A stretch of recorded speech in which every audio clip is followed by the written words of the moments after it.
नमः कमलवासिन्यै नारायण्यै नमो नमः। कृष्णप्रियायै सारायै पद्मायै च नमो नमः। पद्मपत्रेक्षणायै च पद्मास्यायै नमो नमः।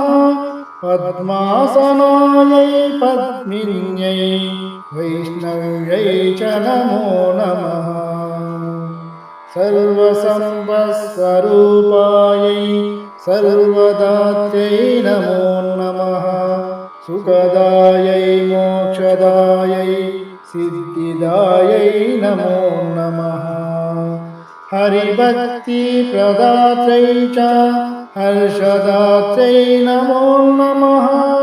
कृष्णवक्षस्थितायै च कृष्णेशायै नमो नमः। कृष्णशोभास्वरूपायै रत्नाढ्यायै नमो नमः। सम्पत्यधिष्ठातृदेव्यै महादेव्यै नमो नमः। सस्याधिष्ठातृदेव्यै च सस्यलक्ष्म्यै नमो नमः। नमो बुद्धिस्वरूपायै बुद्धिदायै नमो नमः।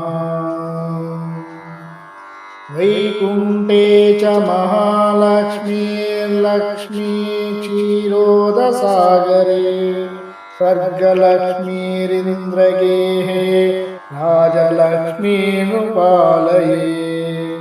गृहलक्ष्मीश्च गृहीणां गेहे च गृहदेवता सुरभिः सागवां माता दक्षिणायज्ञकामिनी।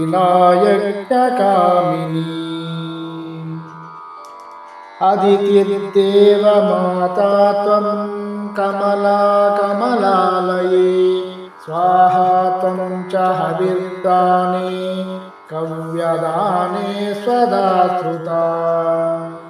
त्वं हि विष्णुस्वरूपा च सर्वाधारा वसुन्धरा शुद्धसत्त्वस्वरूपा त्वं नारायणपरायणा। क्रोधहिंसावर्जिता च वरदा च शुभानना परमार्थप्रदा त्वं च हरिदास्यप्रदा परा।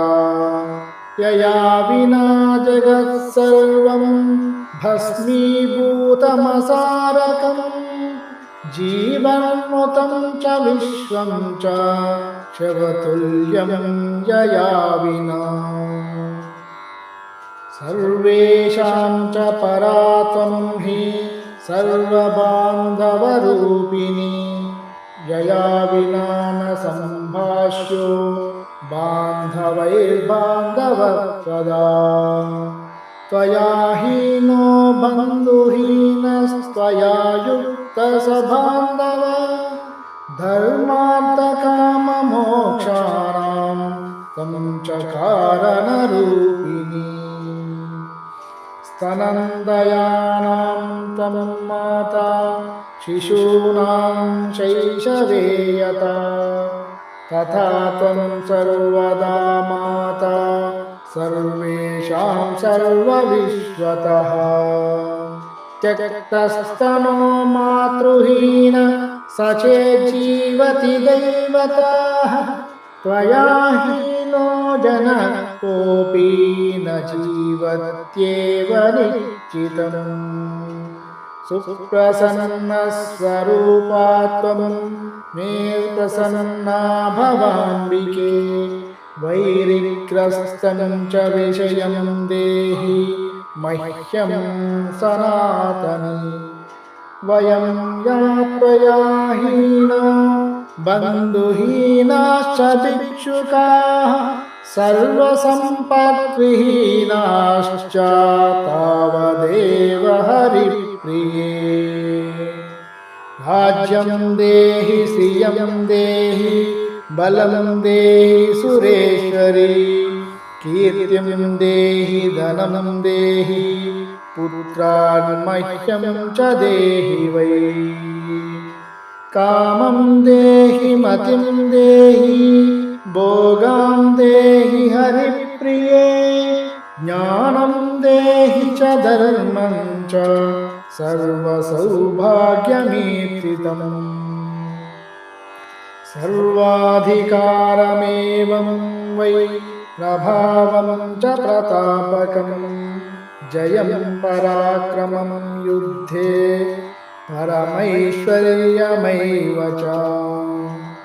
इत्युक्त्वा तु महेन्द्रश्च सर्वैः सुरगणैः सह ननाम साश्रुनेत्रोऽयं मूर्ध्ना चैव पुनः पुनः।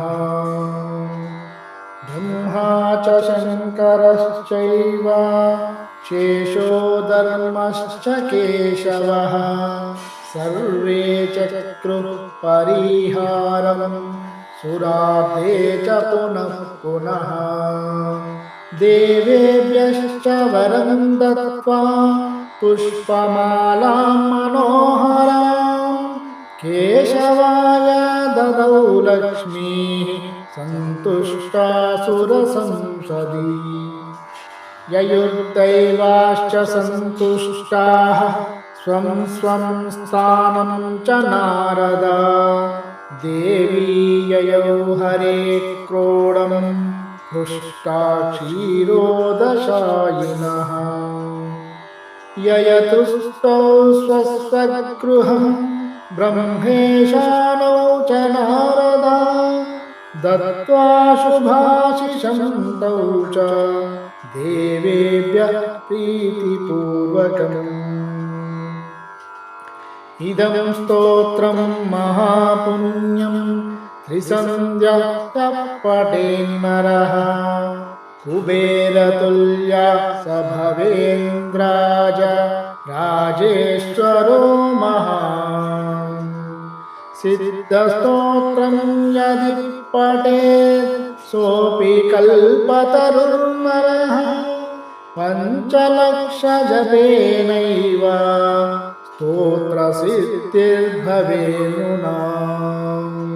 सिद्धस्तोत्रं यदि पठेन्मासमेकं च संयतः महासुखी च राजेन्द्रो भविष्यति न संशयः।